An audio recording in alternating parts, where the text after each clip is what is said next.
কাঁচকলা দিয়ে আইকরা মাছ দিয়ে ঝোল রান্না করবো। সবথেকে কেরালার ফেমাস মাছ আইকরা মাছ। আইকরা মাছ দিয়ে নিয়ে এসে কাঁচকলার ঝোল রান্না করবো। তার জন্য দেখো সবথেকে প্রথমে মাছ লবণ হলুদ মেখে মাছগুলো ভেজে নেবো। ভেজে নেওয়ার পরে লাল লাল করে তুলে নিয়ে দিবি। কলাগুলোও কেটে নিলাম।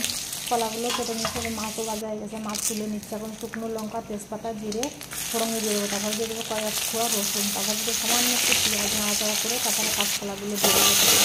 কাঁচকলা দিয়ে একটু নাড়াচাড়া করে লবণ হলুদ দিয়ে দেবো। লবণ হলুদ দিয়ে একটু নাড়াচাড়া করে নেওয়ার পরে আদা জিরে কাঁচা লঙ্কা বাটা দিয়ে দেবো।